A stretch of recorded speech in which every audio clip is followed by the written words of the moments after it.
नमस्कार दोस्तों, आप हमारे साथ पढ़ रहे हैं क्लास 10th की मैथमेटिक्स। और क्लास 10th की मैथमेटिक्स में आज हम लोग चैप्टर नंबर 9 को पढ़ेंगे। और चैप्टर नंबर 9 जो है वो आपका है सम एप्लीकेशंस ऑफ ट्रिगोनोमेट्री। इससे पहले हम लोगों ने चैप्टर नंबर 8 को पढ़ा था। चैप्टर नंबर 8 में बहुत सारे फार्मूले थे, आइडेंटिटीज भी थी। हमने बताया था एक क्वाड्रेंट मेथड भी बताया था जिसमें 48 फार्मूले आपके थे। और इसके बाद हमने टेबल भी बताई थी, जो रेशियोज होते हैं साइन से कॉसेक तक, उसमें 0 से 180 तक के जो मान थे वो मान हमने कैसे फाइंड किए हुए थे। और आज के टॉपिक में जो प्रमुख रूप से जो 9th चैप्टर है, उस चैप्टर में दो चीजें ऐसी हैं, प्रमुख रूप से दो चीजें ऐसी हैं जिसको अगर हम लोगों ने आसानी से समझ लिया तो ये चैप्टर बहुत ही आसान होने वाला है आप लोगों के लिए।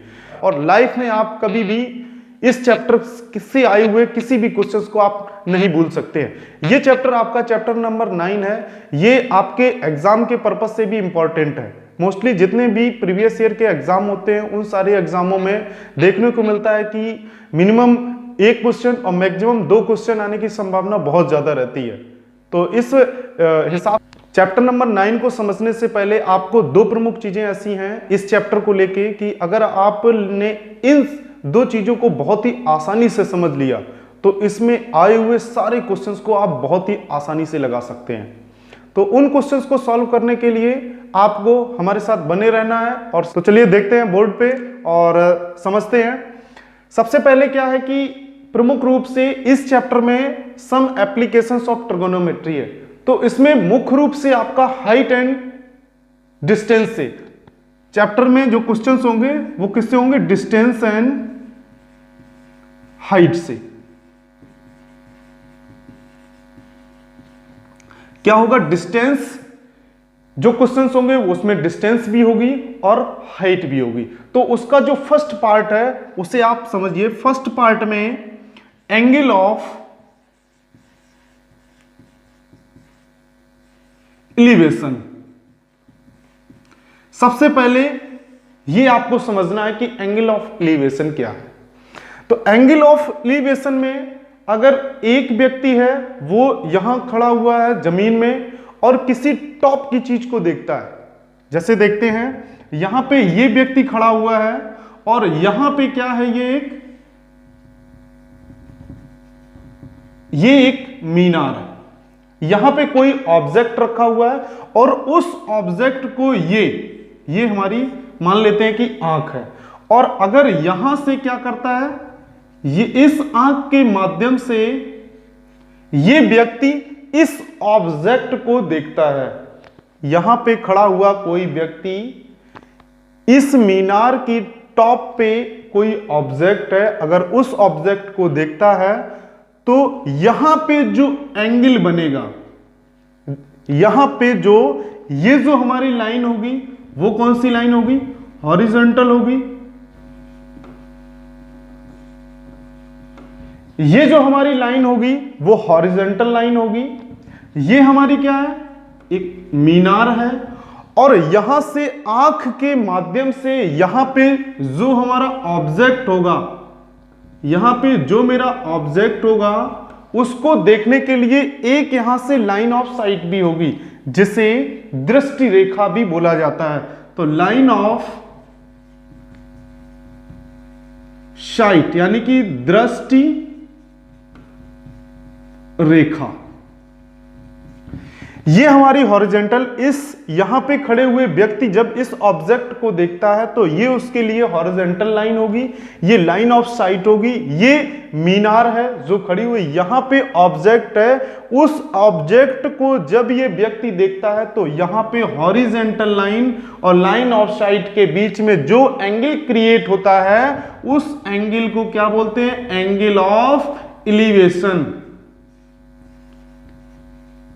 ये हमारा कौन सा एंगल होगा, एंगल ऑफ एलिवेशन। और इसको हिंदी में उन्नयन कोण भी बोलते हैं। क्या बोलते हैं इसको हिंदी में, उन्नयन कोण। तो ये जो हमारा होगा ये एंगल, यहां पे एंगल ऑफ क्या हो जाएगा, एलिवेशन। प्रमुख रूप से जब भी हम क्वेश्चंस को सॉल्व करेंगे तो हमें यह ध्यान रखना है कि जब भी हमें एंगल ऑफ एलिवेशन दिया जाएगा तो मेरे ये दिमाग में होना चाहिए कि हॉरिजॉन्टल लाइन और लाइन ऑफ साइट के बीच में जो एंगल क्रिएट होगा वो हमारा कौन सा होगा, एंगल ऑफ एलिवेशन, और जो ऑब्जेक्ट होगा वो ऑब्जेक्ट हमारा कहां होगा, टॉप पे होगा। अब सेकंड पार्ट इसमें देख लेते हैं कि सेकंड क्या है, और सेकंड होता है हमारा एंगल ऑफ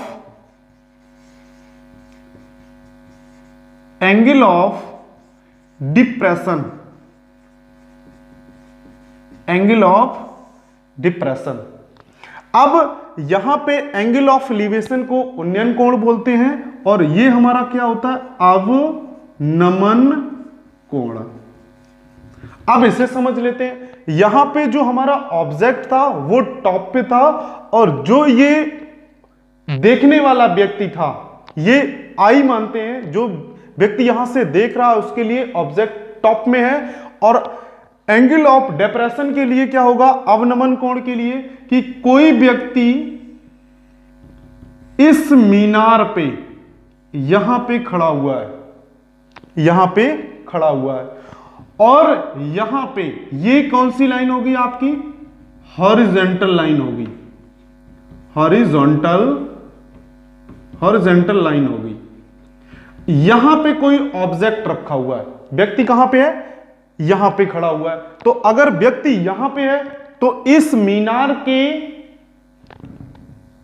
पैरेलल में, यानी कि यहां पे ये हॉरिजॉन्टल लाइन होगी, लेकिन अगर हमारा ऑब्जेक्ट यहां पे है, सॉरी कोई व्यक्ति यहां पे है तो उसके लिए हॉरिजॉन्टल लाइन क्या हो जाएगी, ये भी हो जाएगी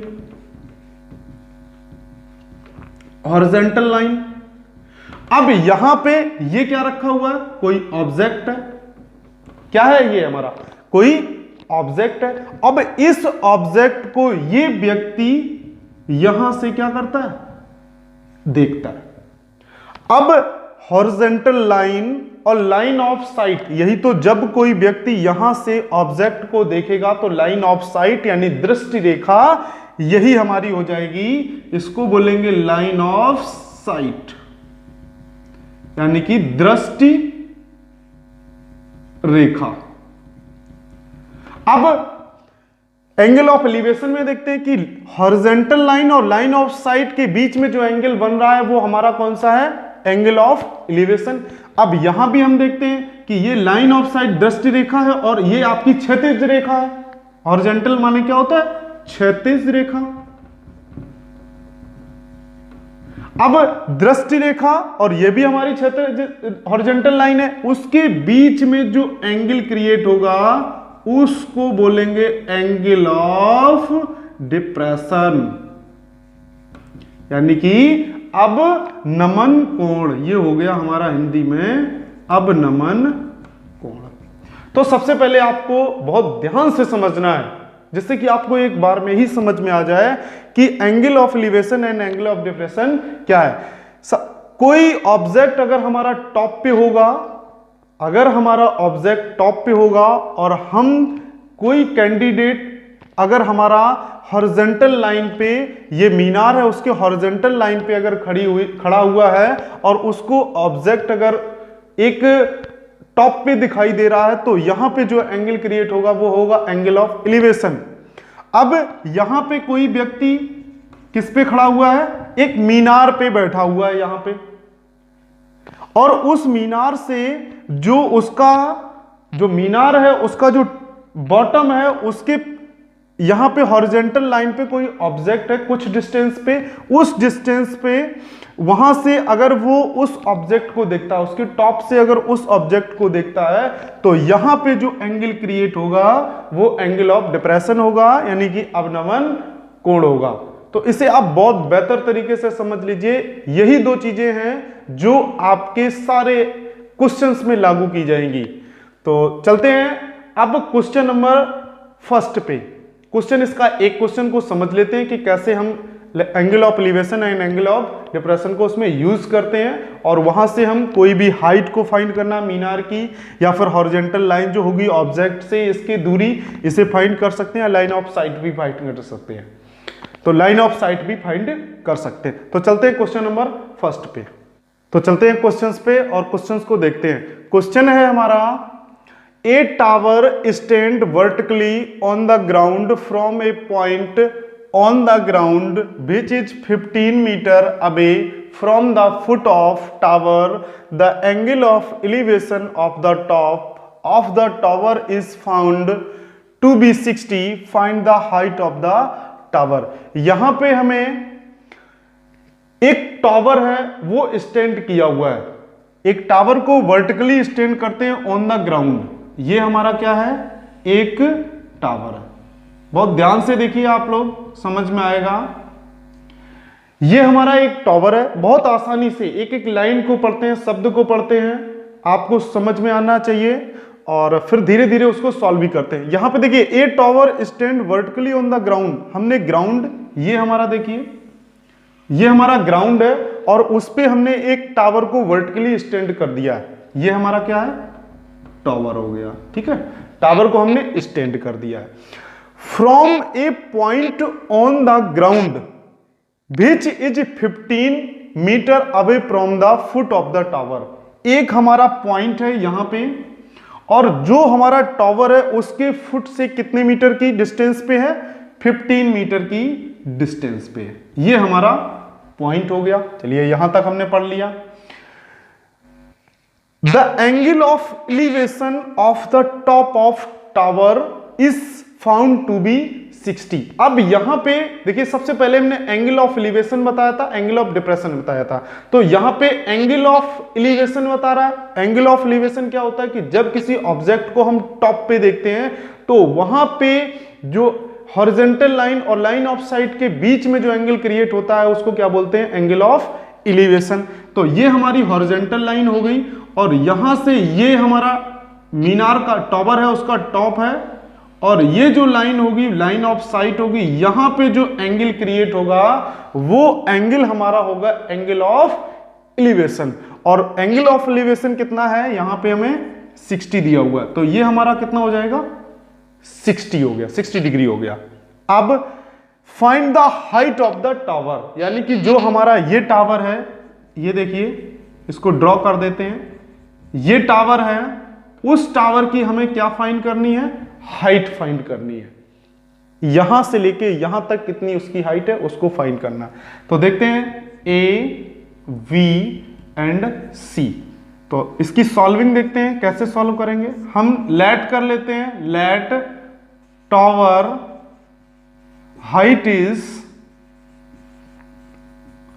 h। हमने क्या किया, इसको h लेट कर लिया।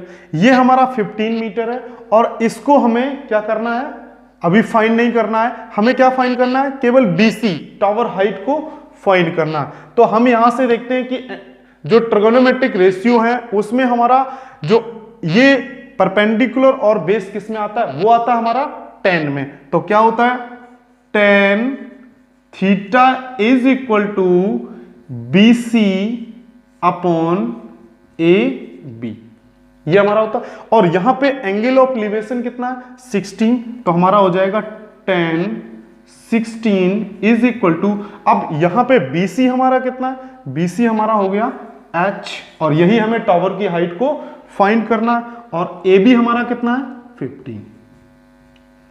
अब हमने जो टेबल बताई थी, ट्रिगोनोमेट्रिक टेबल थी, उसमें tan 60 की वैल्यू कितनी होगी, तो tan 60 की वैल्यू होगी √3 is equal to h upon 15।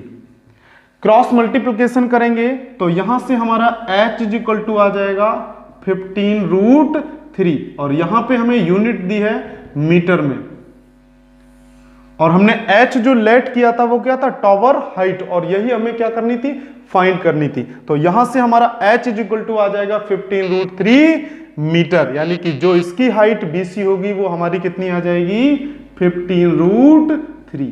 और इस प्रकार से हम एंगल ऑफ एलिवेशन और एंगल ऑफ डिप्रेशन को समझते हुए इन सारे क्वेश्चंस को बहुत ही आसानी से सॉल्व कर लेंगे।